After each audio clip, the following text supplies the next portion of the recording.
আজিৰ এই ভিডিঅ'টো ক্লাছ 8ত পঢ়া ছাত্ৰ-ছাত্ৰীসকলৰ লগতে কম্পিটিটিভ এক্সামৰ কাৰণে প্ৰিপেয়াৰ কৰি থকা বন্ধু-বান্ধৱীসকলৰ কাৰণে বহুত বেছি ইম্পৰ্টেণ্ট হয় কিয়নো এই ভিডিঅ'ত আমি ক্লাছ 8ৰ ছ'চিয়েল সায়েন্সৰ অধ্যায় নম্বৰ 3 সাংশ্লেষিক আহ আৰু প্লাষ্টিক এই অধ্যায়টিৰ পৰা কেইটামান ইম্পৰ্টেণ্ট কুৱেশ্যন আলোচনা কৰিম যিকেইটা কুৱেশ্যন সকলো ধৰণৰ কম্পিটিটিভ এক্সামৰ কাৰণে বহুত বেছি ইম্পৰ্টেণ্ট হয় প্ৰথমতে আমি চাওঁ আহাচোন যে কম্পিটিটিভ এক্সামসমূহত কেনেকুৱা ধৰণৰ কুৱেশ্যনবোৰ আহিব পাৰে যেনে চোৱা এই কুৱেশ্যনটো আহিছিলে যে plastic products are identified by the use of some special numbers this numbers represent for plastic পদাৰ্থসমূহ চিনাক্ত কৰিবলৈ এক বিশেষ সংখ্যাৰ ব্যৱহাৰ হয় এই সংখ্যাটোৱে কি সূচায় এইটো এনএমএছ এক্সামৰ আহিছিলে ক্লাছ 8ৰ ঠিক আছে এনেকুৱা ধৰণৰ কুৱেশ্যন বিভিন্ন ধৰণৰ কম্পিটিটিভ এক্সামতো আহি থাকে এনেকুৱা ধৰণৰ মিলোৱা আহে তাৰ পিছত নেক্সট চোৱা এইটো পিএড হল এইটো কম্পিটিটিভ এক্সামত আহিছিলে এডিআৰই ওৱানত এই কুৱেশ্যনটো আহিছিলে যে পেড কি ঠিক আছে এনেকুৱা ধৰণৰ কুৱেশ্যন ইয়াৰ পৰা আহিব নেক্সট চোৱা এইটো question the materials which is commonly used for making kitchen containers is ৰন্ধন সঁজুলি প্ৰস্তুতকৰণত ব্যৱহৃত পদাৰ্থবিধ হ'ল গতিকে এই কুৱেশ্যন কেইটা বহুত বেছি ইম্পৰ্টেণ্ট হয় নেক্সট চোৱা এইটো question surgical bandages are made of শল্যবিদ্যাত বেণ্ডেজ তৈয়াৰ কৰিবলৈ কি ব্যৱহৃত কৰা হয় সুধিছিলে এই চেপ্টাৰটিৰ পৰা ইম্পৰ্টেণ্ট হৈছে যে নাইলন প্ৰাকৃতিক আহ নে মানৱ সৃষ্ট আহ নাইলন হৈছে মানৱ সৃষ্ট আহ এইটো মনত ৰাখিবা নাইলন প্ৰাকৃতিক আহ নহয় নাইলন হৈছে মানৱ সৃষ্ট অৰ্থাৎ মানুহে সৃষ্টি কৰা এবিধ আহ নেক্সট চোৱাচোন প্ৰায়ে এইটো কুৱেশ্যন আহি থাকে যে ৰেয়ন প্ৰাকৃতিক আহ নে মানৱ সৃষ্ট আহ কাঠৰ মণ্ডৰ পৰা পোৱা হৈছিল যদিও ৰেয়ন হৈছে এবিধ মানৱ সৃষ্ট আহ গতিকে এইটো মনত ৰাখিবা এইটো বহুত বেছি ইম্পৰ্টেণ্ট হয় এই কুৱেশ্যনটো প্ৰায়ে আহি থাকে যে ৰেয়ন প্ৰাকৃতিক আহ নে মানৱ সৃষ্ট আহ মনত ৰাখিবা যে ৰেয়ন হৈছে মানৱ সৃষ্ট আহ নেক্সট ইয়াৰ পৰা ইম্পৰ্টেণ্ট কুৱেশ্যন হৈছে যে পেড কি পেড হৈছে এবিধ পেড হ'ল পলিয়েষ্টাৰ এবিধ খুব পৰিচিত ৰূপ এতিয়া কম্পিটিটিভ এক্সামত কুৱেশ্যনত এনেকৈ অপশ্যনটো নাথাকে এনেকৈ থাকিব যে পেড কি আৰু অপশ্যনত থাকিব ইয়াতে পলিয়েষ্টাৰ গতিকে পলিয়েষ্টাৰটো আমি কাৰেক্ট দিব লাগিব ঠিক আছে পেড হ'ল পলিয়েষ্টাৰৰ এবিধ খুব পৰিচিত আহ বহুত বেছি ইম্পৰ্টেণ্ট হয় এই কুৱেশ্যনটো এইটো মনত ৰাখিবা এতিয়া নেক্সট কুৱেশ্যনটো তোমালোকে চোৱা যে থাৰ্মোপ্লাষ্টিক বা তাপনমীয় প্লাষ্টিক কাক কোৱা হয় বা পৰীক্ষাত এনেকৈ আহে পৰীক্ষাত নুসুধে যে থাৰ্মোপ্লাষ্টিক বা তাপনমীয় প্লাষ্টিক কাক বোলে পৰীক্ষাত উদাহৰণ বা অপশ্যন 4টা দিব দি সুধিব যে তলৰ কোনবিধ তাপনমনীয় প্লাষ্টিক বা থাৰ্মোপ্লাষ্টিকৰ উদাহৰণ অপশ্যন 4টাৰ ভিতৰত থাকিব পলিথিন আৰু পিভিচিও থাকিব গতিকে আমি কি কাৰেক্ট দিব লাগিব পলিথিন থাকিলে পলিথিন কাৰেক্ট দিব লাগিব আৰু পিভিচি থাকিলে পিভিচিত কাৰেক্ট দিব লাগিব আৰু এয়া হৈছে থাৰ্মোপ্লাষ্টিক বা তাপনমীয় প্লাষ্টিকৰ উদাহৰণ ঠিক একেধৰণে থাৰ্মোছেটিং প্লাষ্টিক বা তাপদ্ৰিহিত প্লাষ্টিকৰ ৰিলেটেড কুৱেশ্যনো আহি থাকে ইয়াৰো তোমালোকে উদাহৰণ মনত ৰাখিবা এইকেইটা যে বেকেলাইট আৰু মেলামাইন হৈছে ইয়াৰ দুটা উদাহৰণ ঠিক আছে এয়া হৈছে থাৰ্মোছেটিং প্লাষ্টিকৰ উদাহৰণকেইটা মনত ৰাখিবা কুৱেশ্যনটোত 4টা অপশ্যন দিব তাৰ পৰা শুদ্ধ যিটো অপশ্যন সেইটো তোমালোকক বাছি উলিয়াবলৈ দিব মনত ৰাখিবা যে পলিথিন আৰু পিভিচি হৈছে থাৰ্মোপ্লাষ্টিকৰ উদাহৰণ আৰু বেকেলাইট আৰু মেলামাইন হৈছে তাপদ্ৰিহিত বা থাৰ্মোছেটিং প্লাষ্টিকৰ উদাহৰণ ঠিক আছে নেক্সট কেতিয়াবা কুৱেশ্যনটো এনেকৈ ধৰণেও দিয়ে যে মেলামাইন নে কি ৰোধ কৰে বা কেনেকুৱা ধৰণে ৰোধ কৰে কুৱেশ্যনটো অলপ বেলেগ ধৰণে বনাই দিব তোমালোকে মনত ৰাখিবা যে মেলামাইন এবিধ বহুতো গুণ থকা পদাৰ্থ ই অগ্নিৰোধো কৰিব পাৰে ঠিক আছে এইটো মনত ৰাখিবা নেক্সট তোমালোকে মনত ৰাখিবা এইখিনি যে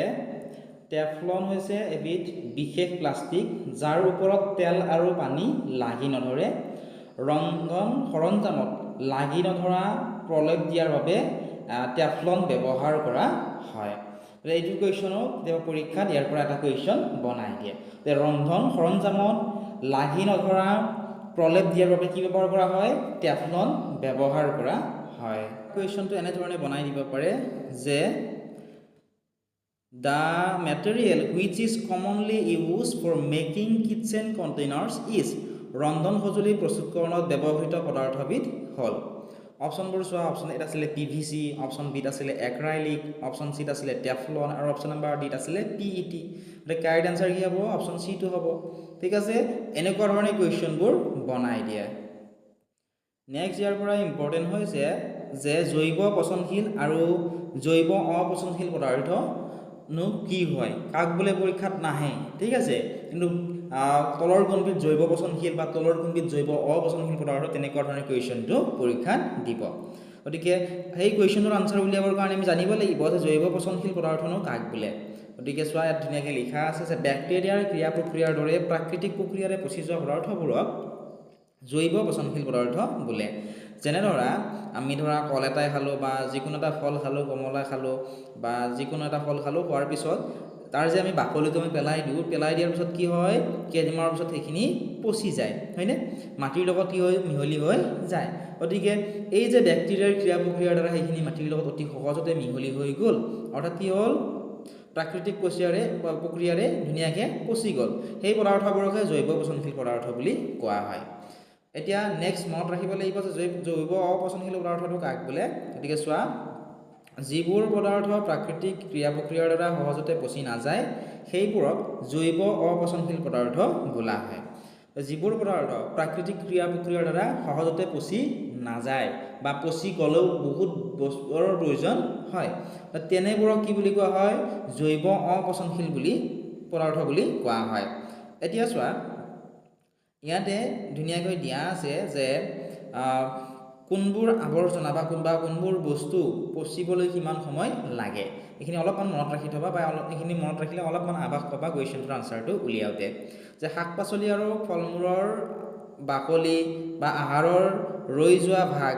এইখিনি পচন হোৱাৰ বাবে 1 পৰা 2 সপ্তাহ লাগে। কাগজৰ পচন হোৱাৰ বাবে বা মাটিৰ লগত মিহলি হৈ যাওঁতে সময় লাগে প্ৰায় 10 পৰা 30 দিন। ঠিক তেনে কপাহী কাপোৰ 2 পৰা 5 মাহ, কাঠৰ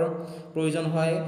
10 পৰা 15 বছৰ, ঊণৰ কাপোৰ প্ৰায় 1 বছৰ। এনেকুৱা ধৰণে প্লাষ্টিকৰ মোনা বহু হাজাৰ বছৰৰ পিছতো মাটিৰ লগত মিহলি হৈ নাযায়। ইয়াৰ পৰা কুৱেশ্যনসমূহ এনেকৈ নিদিয়ে, পৰীক্ষাত তোমালোকক বনাই দিব। এইখিনি তোমালোকে অলপমান চাবা, এইখিনি ইম্পৰ্টেণ্ট হয়। নেক্সট চোৱা 4R নীতিটো বহুত বেছি ইম্পৰ্টেণ্ট হয়, প্ৰায়ে যিকোনো ধৰণৰ পৰীক্ষাবোৰত বা কম্পিটিটিভ এক্সামত এই কুৱেশ্যনটো আহি থাকে যে 4R নীতিটো কি। 4R নীতিটো তোমালোকে মনত ৰাখিবা। 4R নীতিটো হৈছে এটা হৈছে হ্ৰাস কৰা ৰিডিউচ, এটা হৈছে পুনৰাবৰ্তন কৰা ৰিচাইকেল, আৰু এটা হৈছে ৰিইউজ পুনৰ ব্যৱহাৰ কৰা, আৰু এটা হৈছে ৰিকভাৰ। অৰ্থাৎ তোমালোকে মনত ৰাখিবা যে ৰিডিউচ মানে হৈছে হ্ৰাস কৰা। ঠিক আছে, নেক্সট চোৱা পুনৰ ব্যৱহাৰ কৰা মানে হৈছে ৰিইউজ মানে পুনৰ ব্যৱহাৰ কৰা। তাৰপিছত পুনৰাবৰ্তন কৰা মানে হৈছে ৰিচাইকেল, আৰু পুনৰুদ্ধাৰ কৰা মানে হৈছে ৰিকভাৰ। এতিয়া 4R নীতি বুলিয়ে কিহৰ কাৰণে কোৱা হয়, কাৰণ চোৱাচোন হ্ৰাস কৰাৰ চোৱা ৰিডিউচৰ আৰম্ভণিতে কি আছে R আছে, তাৰপিছত ৰিচাইকেলৰ আৰম্ভণিতে R আছে, হয়নে?